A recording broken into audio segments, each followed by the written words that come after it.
And hello and welcome back to the channel, Northworthy. Sagas and stories. Indeed. And I am Bragi. And I am Egil. We didn't rehearse that, as you probably gathered. Oh yes. I am Egil, as you know, a warrior, runecaster and storyteller. And also, don't forget to tap the bell in the corner Indeed. there. And leave us your subs, leave us your comments. We're always glad to hear your comments. And Bragi, what's on the menu today? Well, today this is episode 7 of reading subscriber comments. Wow. So, oh yes. I'll be looking forward to that. And what we've been doing recently is we've been premiering these videos on a Wednesday at 10 o'clock. Then afterwards, I've been going on afterwards and doing a live stream. Just to give us more of a boost on the channel.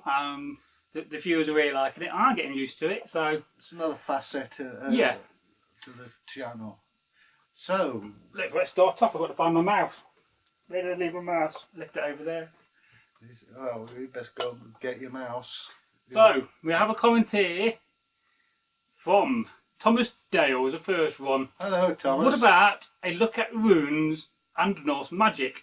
And I'll leave that to you as I get my mouse. Oh, right. Oh, I found it now. Okay. Right, runes. I will cover them academically. As to their practices, I'm not going to do that, but there's plenty of other channels that do that.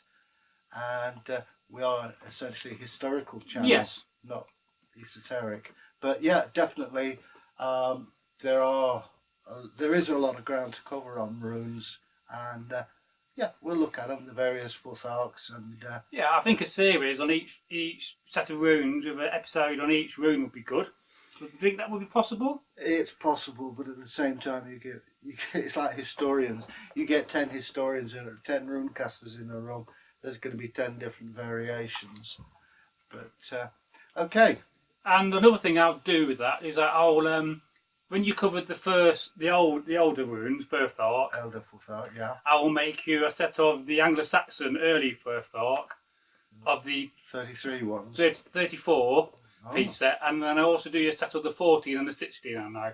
Oh, wow. So, and also I'll also look at doing a set of the Northumbrian runes. You've heard it here first. So I've held him to it. yes, they'll be coming to you at some point, and then we can talk about them on the channel. So yes. Don't make them round. No, well, I'm going to have to somehow cut the rounders off and make them bigger, and I'll figure it out, don't worry. Yeah. I've got a bandsaw downstairs. Yeah. I won't be making them authentically. Now, let's just go to this comment here. And this is a comment from Celtic God. Hello, Hi, Celtic. And congratulations, Celtic, on being made an admin on the channel. Because I know that you have our back. Good on you, thank you. Also, some other news. I now have a nice microphone, so I'll be able to join you on some of your hangouts. So it says that we can talk about paganism and all things Viking and Saxon and stuff like that, and folk tales. The microphone does look like the Death Star. It does look like a Death Star. Yeah. I've been buying some equipment. So we have a comment here from Celtic, and it says, yes, as Egil says, I think most of the burial hoards was similar to leaving money in the bank for descendants rather than taking it to the afterlife. I think that it is not really a European notion until the later ages. My grandfather did just that, buried a hoard on the property, but unfortunately it was mostly paper money and was mostly sludge when we found it. It had been coins on the other hand, or in particular gold or silver. Whoa, what a find that would have been. You see, that's a good point. You see, once the hoard has been buried, it's served its purpose as a religious. They've done their religious rites. So what do you do with it? Keep it there until you need it. That was just my view. Whether that's the case, it may not have been universally done that way. Well, I've got 2 more follow-up comments on this. So I'll read you a comment from Tecto Sagas on Hoarding. Hi, Tecto. Hello, Tecto. The notion of an afterlife or other world, an actual place you go to after death, has been a belief in the Northern Europe for millennia.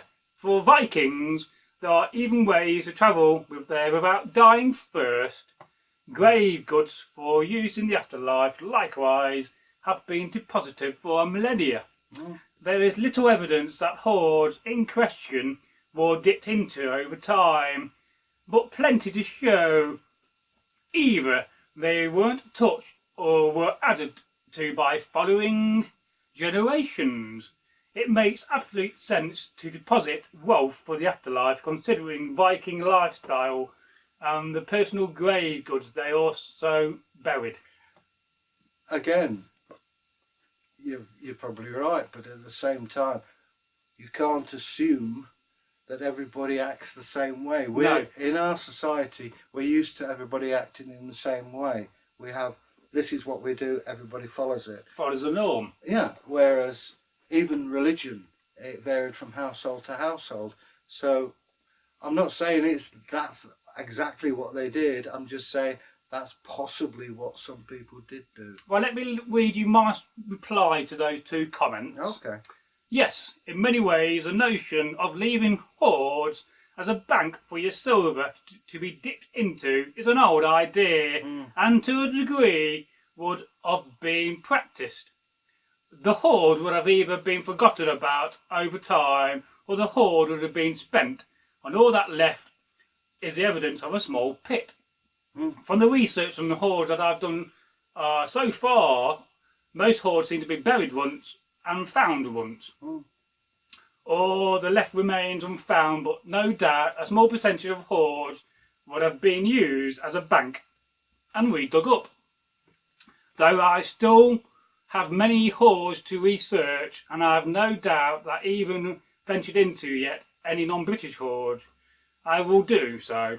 As for the idea of a hoard being buried by the owner to take to the next life, it is a very credible and curious idea, and one I like. In time, no doubt, further research, we will know more on the practice of hoarding. One thing that brings to mind is, when did the practice of hoarding wealth in the shape of coins, silver and gold go out of fashion? On that thought, I will say, was hail, and may the gods bring you wisdom and strength. Well, amen to that. Yes. Amen indeed. But hoarding alone is just a fascinating subject, isn't it? Well, yeah, I mean, we're used to having banks and credit cards and things. If you've got a load of gold, what do you do with it? Okay, you can make it into jewellery, but... Is the modern equivalent of putting it in your mattress? Yeah, also, you don't want people stealing it. No. People buried it in times of stress. Well, of course so. And it's not beyond the realms of possibility. You either died in... somebody killed you, or you died, or you weren't able to get back to it, and it's forgotten about, or you just think, write it off. I mean, it does make sense, especially if you look at Gotland and the amount of silver hoards in Gotland. It does make sense to think that they was burying them for the next life, and therefore they remained untouched. I think that's possibly two areas. You've got one, it's like a savings account where you bury it, and you intend coming back, and the other, you put it in with great-granddad or whatever, and maybe dipping it in times of trouble, or maybe not. And that was on a video, the weekly Viking vlog. So we have another comment here from our very good subscriber, Celtic God. Hi, Celtic. And this is on the video, the 13th Warrior, which you had a dislike to. Never mind. Dislikes are good things, as in its interaction. And he says, sometimes you just have to take a movie for what it is, entertainment. Yeah, and that's very true. I'm with you on that. I mean, at least they made an effort with Iban Fadin, who existed. It went a bit OTT, I admit that, but it's like he says, it's just entertainment, so no need to over-analyse it. Oh no. So we have a comment here from Tecto Sagas on my version. Hello, Tecto. Hi, Tecto. Sorry, I overcut you there. And this is on the King of Cats. Remember that story? You told a version of that? Dedicated to my late mate. Told Doldrum, that Doldrum's dead. Yeah. And he says, a nice version, Bragi. Right, thank you very much. Yeah. And just mosey on. Then the mouth works. Squeak. Squeak, squeak. Why don't they call it a rat? I don't know. Well, it's much more user-friendly to call it a mouse. Mice are cute, rats ain't. Yes. Now, Tecto Sagas, on the same video. Hi. Says, I find the sudden ending stories like this one fascinating. Whilst we may find it odd, it hints at something we've lost. The original audience must have taken the cat's otherworldly connections as simply a matter of fact. We know the hierarchy in the animal kingdom was a period thought, and it just adds up to a much richer tradition, perhaps, that we can see in the modern eyes. Frustrating, laughs out loud. Yeah, this is it. I mean, all the stories and sagas, they alter over time. We know from the sagas that the Christians got at them and put their own slant on it. I'm not slagging them off because Snorri Sturluson was a bishop. Indeed. And of course, he would have interpreted it his way. And even today, you see modern variants in these. And we miss a lot of things because it just doesn't occur to us. No, it doesn't, no. And cats have got a very rich past. Indeed they have. Some of it really upsetting and others quite interesting. I mean, you no doubt find graves with children with cats buried in from the Saxon times. Even from, we found that, yes, you've got Bastet, the goddess of love and sexuality, but we found in Iron Age sites, people ate dogs, but they didn't eat cats. And apparently, my late father had a friend in Belgium, and during the Second World War they were occupied, and they used to eat cats. Oh. And apparently cat tastes just like rabbit. Does it? The only difference is the shape of the ribs, which is why when you go to game shops and you see rabbits, they're all in their fur. Oh. So that you're not buying a cat, you're buying a rabbit. Oh. I mean, that was something we would think that's horrible today, eating a cat. Or even a dog. Yeah, oh well. Well, yeah. you don't eat your best friend, do you? No. So we have a follow-up comment from Thomas Dale on this. Yes, wasn't it Freya's chariot that was pulled through the sky by cats? Correctamundo. Also, with the cats reference, could there be some tentative and forgotten link to cats being revered in Egypt, perhaps? ? And why cats are now prominent choice for pets? There was something I saw recently, a bit tentative in itself, where a sleeping killed up cat had been found to follow Fibonacci's golden ratio, thus linking it to sacred geometry. Visceral and airy-fairy logic, but a cute thought in itself. Well, as I said, I mentioned earlier about the cat Bastet, a very popular goddess, and they found over 2 million fossilised cats in one site. Really? Where was that? It was in Egypt. Oh. You could see the image of the cat with the gold earrings. Say you had a problem in your marriage, you go to the priest, you pay them, and pussycats would get killed. It was actually an offence for an ordinary, everyday person to kill a cat. Was it? Oh yeah, and if you had a pet cat, and it died, you shaved your eyebrows off as a sign of respect and mourning. I never heard of that. Oh yeah. There is an example of a mummified cat in Derby Museum and Art Gallery. Yes, there is, isn't there? Yeah. But they've also found that there was a bit of skullduggery going on because they x-rayed this mummy that looked just like a pussycat. Yeah. And it was a series of sticks. Oh, right. They found that on a number of animal mummies. Cats, as I say, there's a whole history of them. I mean, obviously the association with witches. Well, of course so, yeah. And the cats as their familiars. Grimalkin, grey cat. I like pussycats. Oh, I do. We've had a lot of cats in the family over the years. I mean, I had one and she was beautiful. People are either dog people or cat people, aren't they? I like doggies as well. Yeah, we know like doggies. I like cats. Woof. Yeah, I like cats and I like dogs. And cats are harder work. Yes, cats are more selfish. Well, you've got to earn their love. Once they got it, once you've broken through. I mean, my cat, she was all over me, and it was lovely. Dogs, yeah. I mean, I had a Basset Hound, and he was fantastic. They've all gone to Valhalla now, but Yeah, I miss them.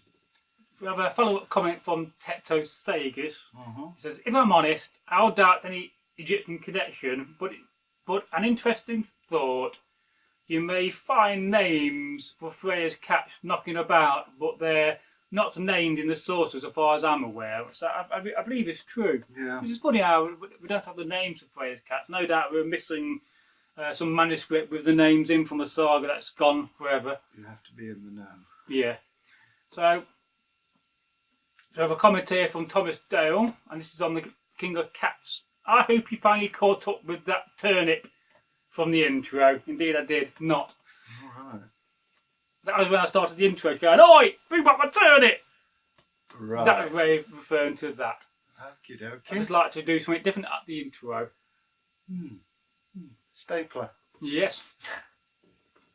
So another comment here on cats from Thomas Dale. Yes, it is curious how people have had a curiosity in cats for so long, though it's normally the cat that's killed by the curiosity. Cats, they're just amazing creatures. I know I'll get shot down for this, but they have a psychic ability and they can see things we don't see. Hence, which is well, they must have a different sense of awareness to what we have. Well, animals, I think, in general can see. I mean, those of you who had a dog, sometimes they look into the distance and they're growling, or they'll run away. Cats will do. Well, dogs are meant to be quite aware of spirits, aren't they? So cats. Cats are cats, yes. And they will walk up, and spirits don't particularly like that. And I know people who've had cats sometimes see their ghost cats, don't they? Well, apparently I've got a ghost cat at my flat. Oh, I right. never see it. Other people have seen a big grey cat. But that's another story. So another comment here from Thomas Dale. I'm strangely put in mind of the cats of Ulthar by H.P. Lovecraft. Never read that. Oh, that's yours. So, yes, a comment here from a new commenter on the channel, as far as I know. It's a guy called Kent Martin. So, hello, Hi, Kent Ken. Martin. Welcome. Welcome to the channel. Great minds think alike. Oh, you were doing indeed.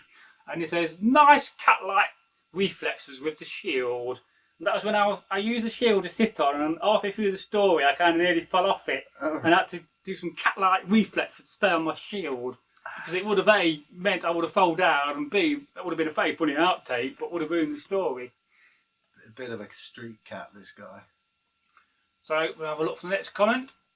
And this is on the Last Kingdom trailer review. Probably either the first, second or third series.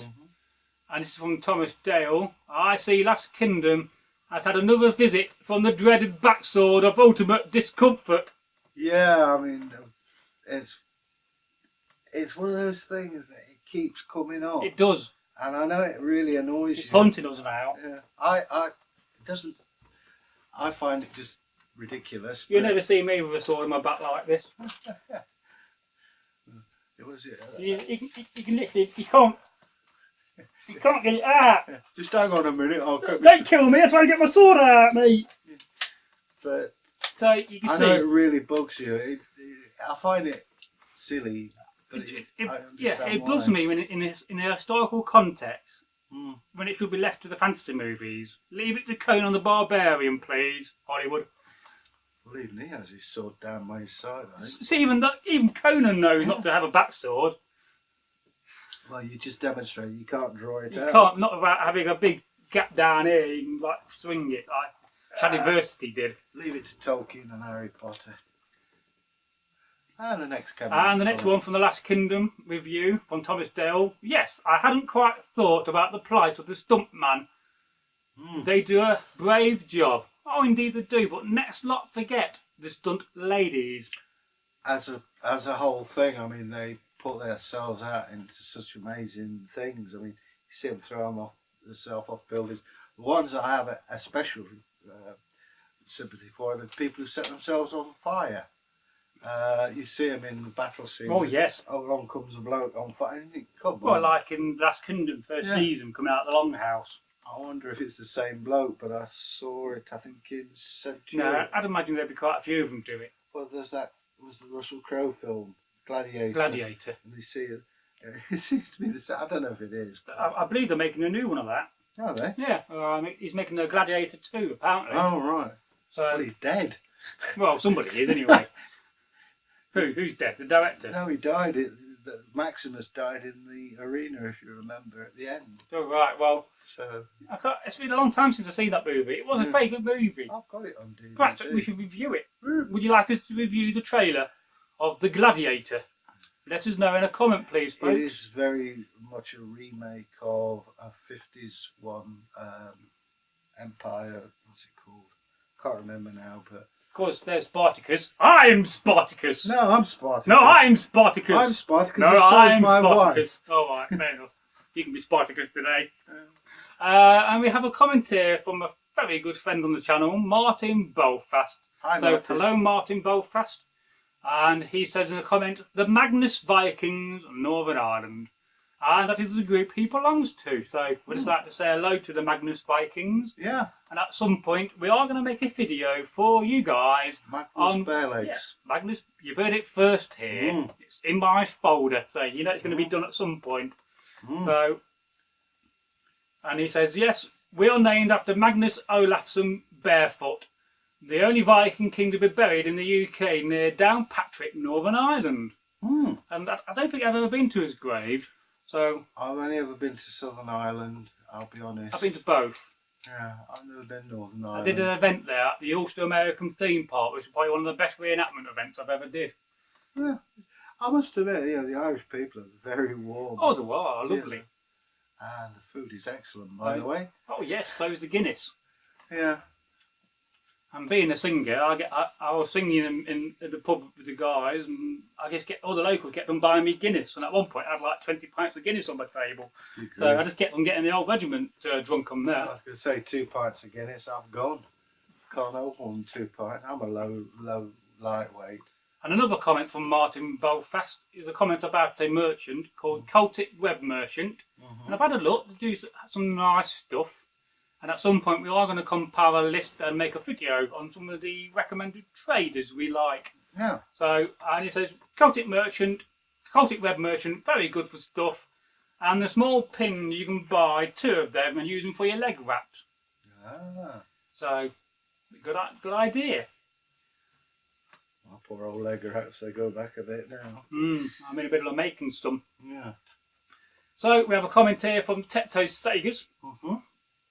And it's on the Munster of Fasterhop Lake, which is an Icelandic folktale about a man who walks across a lake with a dead sheep on his back for his dinner and gets attacked by this sea monster and ends up leaving the sheep and running back home for it. And the people he told didn't believe him.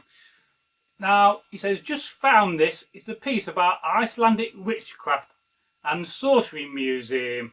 Although they are generally later than the Viking period, anybody interested in Norse magic would do well to compare the spell requirements from the original Icelandic sources against what is taken for Viking magic today. It is an eye-opener, for sure. I'm just disappointed they didn't over-licking froth off the corpses, etc. Now, we saw that video, didn't we? Yeah. And I thought that was a fascinating video. Yeah, I must admit, it was an eye-opener. Oh, yes. I mean, those legs made out of a man's skin. Yeah. That was... bizarre. Bizarre, but intriguing. Yeah. Well, I mean, I suppose it's like everything else. You're getting modern influences. I mean, to be honest, what paganism is, it's not the old religion, it's neo-paganism, because all the ceremonies date from the 30s. New Age paganism. Yeah. And, I mean, Alistair Crowley had a massive influence on that, didn't he? Yeah, Israel Regard was another one, Dion Fortune, and all those sort of people. So you're going to get modern influences which weren't in the original. Yes. What was the original, anyway? And the original's being lost. Yeah. It's a shame. Like I said, household to household, it varied. Indeed, it would have done. So, if you've not seen that video, it's in the link. Just go to the Munster Fasterhop Lake and look for Tecto Sagas comment. Well worth a look. And if I may have pinned it to the top of the page, I'm not sure.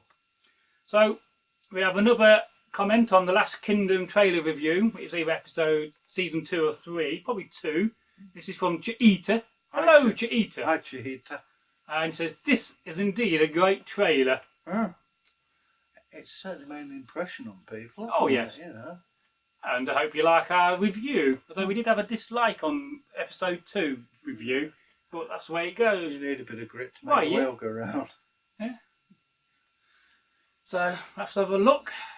And the weekly Viking vlog, Cheetah. Glad to know Egil is doing well. Are you doing well, Egil? Yeah, I've got a bit of toothache, but apart from that. He's tickety-boo. Yeah, woof woof. Thanks for asking anyway. Yeah. It's nice to know that YouTubers always ask about you. Yeah.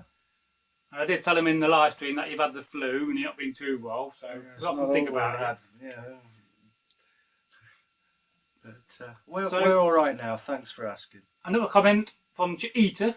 Hi. On the video review of Valhalla Rising, the trailer. One of my favourite movies. The ending is very confusing though, because it looks like he is killed by Vinland natives.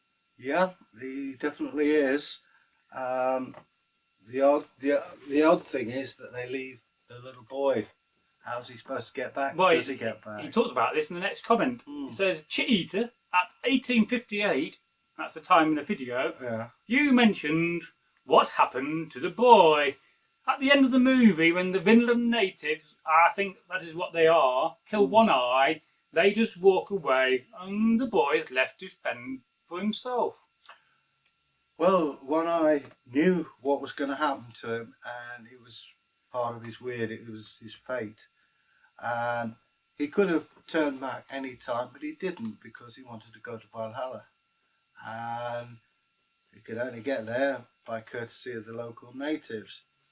As for the little boy, well, who knows? I mean, the thing I don't understand is they had a perfectly good longship where they landed, but they went over the land to the sea instead of just turning around and getting in the longship. Well, let's not spoil a good story. It's a good film. One of my favourite films. Yeah, I like it. It's and also, I was thinking about the natives. Well, they'll probably be pre-Micmac or pre-Abenaki tribe, if I think about it. Yeah, well, I mean, there was they're from that area of Newfoundland. Somebody somewhere has researched it nicely to get the right, right tribe. But yeah, it's a good film. I enjoyed it. And on the video of the monster of Faster Hop Lake, where we both sat on this folk tale telling, and Thomas Dale says you were both really playing off one another's energy in this one, and I think the approach of sitting down together and telling a tale does work. So. Well, I mean, it's obvious over time that we sort of get to know each other a lot better. I won't say we interpret each other, but we're used to what our styles, aren't we? Well, yes. And yeah, it works, and I'm glad of it. So we've known each other a few years anyway. Oh, we have, yes. This. So it does work. Yeah. And I'll just read you my reply to this. Cool. I wasn't sure how good this format of telling the folk tale would be. It does seem to work, though I still like recording folk tales on our own, or as both versions are good too and different.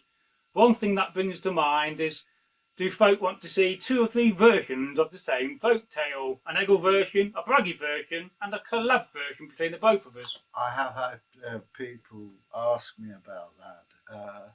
Say, did you know Bragi's done it? Yeah, I know he's done it, and it's because some people like my style, some people like Bragi's style, so we're catering for both sides. But it's also doubling up the content. Yeah, and also when we're on thing together, camera together, we interact, and I personally think it's good fun, and it's got to be fun, otherwise there's no point in doing it. Because it is completely different. Your versions of a tale to mine are completely different, and I think that's very beautiful, really. I think we all have different methods of learning. Yeah. I mean, I'm dyslexic, and I've also got a bit of Asperger's, and the way I learned was through fun. Yeah. And I'm not diminishing the content of it. I'm making it, I hope, making it more accessible. Yes. Some people could sit and read and read and read. I did half an hour's revision for my finals. Yeah. But I somehow memorised all my essays. I never set out to do it, but I just did. So everybody's got their own way. Yeah, well, I think I don't find a problem with them telling 2 or 3 different versions. No.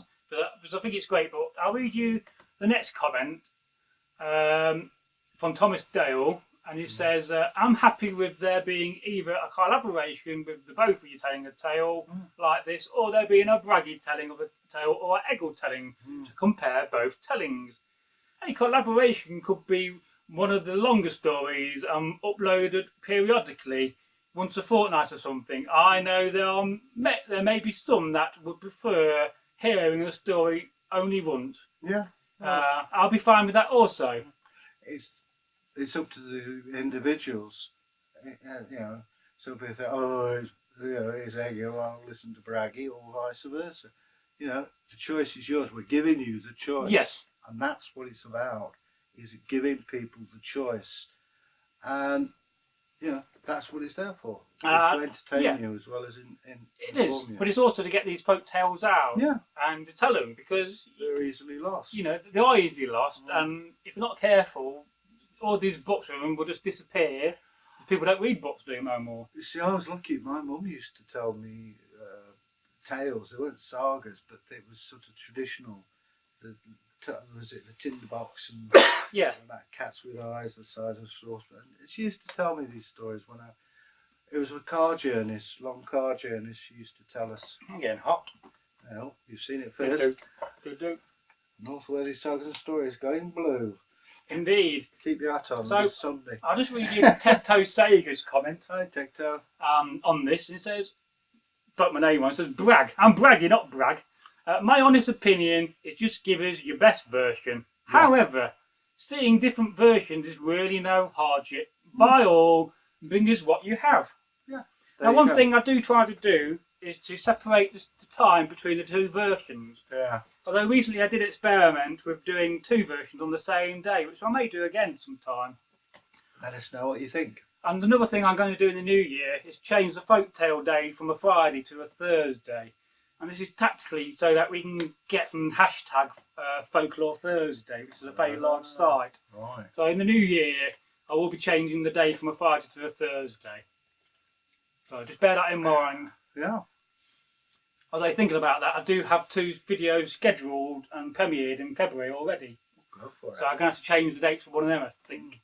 So we have a comment here on the same video, The Much Star Faster Hop Lake. And this is from Tecto Sagas.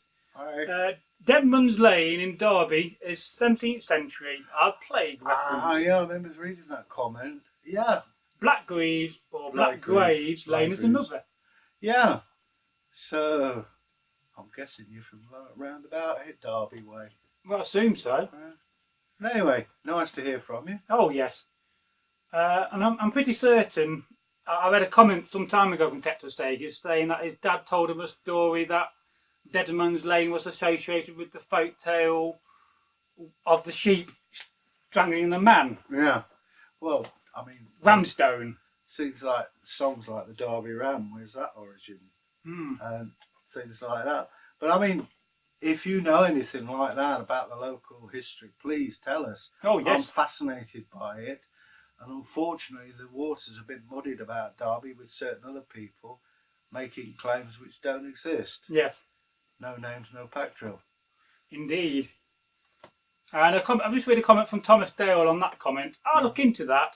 The only Deadman's Lane I know in Derby is near the old Railway Tech Centre. My dad used to work there, on the border with Woolmorton. I remember as a kid asking about why it's called Deadman's Lane, and I got the answer I got from a parent was that they used to get the Deadman's mechanisms near there for runaway trains, but your origin makes more sense. Well, I was always told that's where they took bodies down to the cemetery. It may be, maybe not, I don't know. It's also one of those roads which is a good rat one. Yeah. If you don't know what a rat one is, it's a shortcut. Yeah. Oh well, maybe there's dead people buried down there originally. Probably dead people buried everywhere. Oh, been sliding down. No, don't slide down. Go back. That's it. Mouse was playing up. Stupid mouse. Oh, don't insult the mouse. The mouse has the power. And on the video, the Much Star Faster Hop Lake from Thomas Dale, that was a great That was great. Watch out for the bench doesn't collapse soon, though. It's when I jumped to the bench and it made a loud creaking noise. Yeah. I do have doubts about that bench at times, but yeah. It's not gone yet. Well, I can soon make another one in a couple of hours. Yeah, okay. On the weekly Viking vlog episode, no idea which number, might be 17. Yeah. We have a commentary, it might be 18, from Magpie5678. Hi, Magpie. And congratulations to Magpie for you two being made an admin on the channel.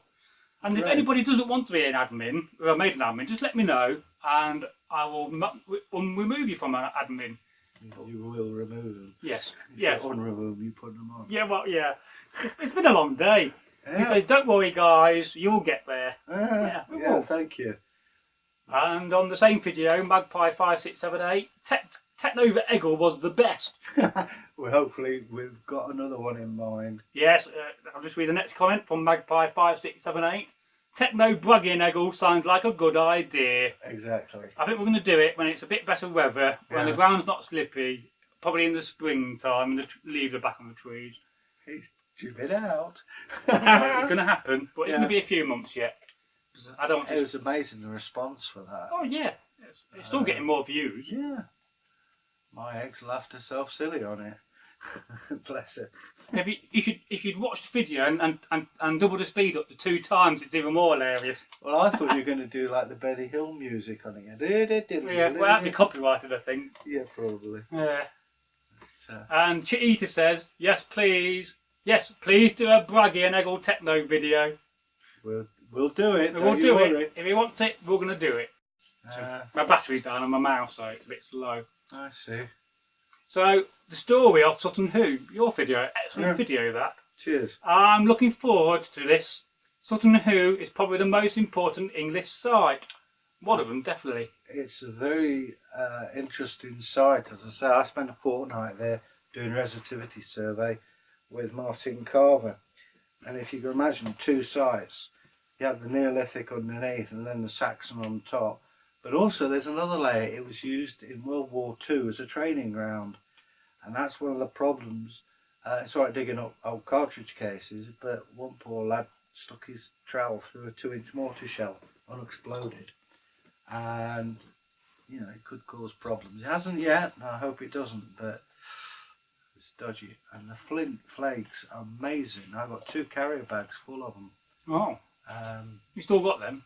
No, I've just got 2 bags of stones. It's how I learned about what's a natural fissure in a flint and what's man-made.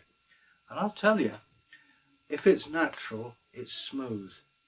If it's man-made, it'll have like percussion marks on it, like ripples. Yeah.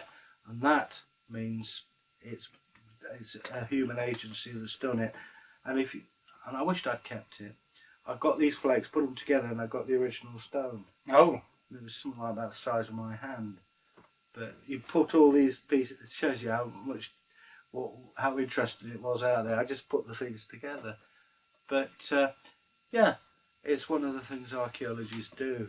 It was the early days of resistivity. Now, this is going to be the last comment for this episode. We've been about half an hour. This is from Thomas Dale. Hi, Thomas. On the story of Sutton Hoo. I heard a story that Mrs. Pretty got curious about the mounds because she had seen ghost Vikings on there a few occasions, including one time when the ghost Vikings were having a bonfire. How much is that is true, I don't know. I never heard of that. I mean, I did Sutton Hoo as a whole course at York under Martin Carver. I know that she was curious about these mounds, and all I'd heard was that she'd heard legends of them.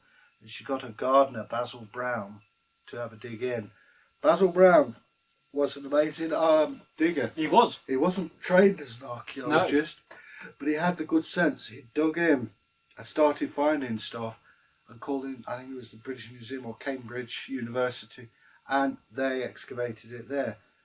One thing I remember, what we call the Royal Mound, we've got the mark of the ship out in orange rope, and there's a circle like that, and that's the pit that Henry VIII's treasure hunter dug down. Literally, about that far away was the gold belt buckle. Amazing, really, isn't it? I mean, if they had found that, then that would have all been gone. And it's one of the most eerie places you can go because we found 200 graves there. And they're in the shape of runes. Are they? Oh, yes. And the pits were dug deliberately for the bodies. Obviously, we didn't say they were runic because you don't, it's academic. So it's quite strange to have, shape designed in with a rune shape. But when you get up in the morning, it was summertime. It was pretty, high summer. It's not something I read up on recently because it's such a complicated subject, somehow. There was mist all around, and yeah. it was 2 degrees colder around the mounds than it was outside. Sounds like the fog of war. Yeah, but yeah, it is a good place to visit. Definitely. I urge anybody. There's a lot. Martin Carver's written 2 books about it. One is a collection of associated academics who've written things in conjunction with Sutton Hoo. The other is about Sutton Hoo itself, which is well worth looking at, because one of the aspects that people forget are the rich tapestries and fabrics, things that have fallen down and rotted away. Yes. And one of the problems with Sutton Hoo is, of course, is the acidic soil. Yes. Organic material doesn't stand a chance. No. But all that's left basically are impressions and a bit of tooth enamel. Definitely worth going to the site, and going to the museum. The reconstruction of the burials is fascinating, isn't it? And the British Museum has some of the artefacts which are beautiful. Yes, no doubt we'll go there one day on film. Yeah. If we get permission, sure we can. So, for now, that is the end of this review, or say this reading comments. Reading comments, yeah. And no doubt we'll be back very soon. Yeah. And what should they do, Egil? And we wish you all a good evening. Have fun. Keep putting those subs in. Keep dropping those comments in. Yes. We will get back to you. May take a bit of time because there was only 2 of us. Tell your friend. Yeah. Tell your gran. Yeah. Your granddad. Your uncle. You there on the bike. And the budgery girl. Anybody. But the point is, we like your comments. We do. And we'll act on them as and when we can. And we just had, I think, our 3,000th comment over the last day. So, well done, another achievement. Yeah. And So, one day we'll have 3,000 comments in the day. That'll be difficult to reply to. But we will try our hardest to reply to every comment. yeah. Even if they're just a standard reply. But just bear that in mind. It does take a lot. And I've still got to go back into the comments. And I've still got comments to reply to. But one of the things that, because I got TubeBuddy, I can go to TubeBuddy and then select the comments I've not replied to or need a follow-up comment, and it helps me that way. Okay. But it does take a long time. And some days, some of the long comments I have to reply can take half an hour to think about. Yeah. So thank you very much for watching. Yeah.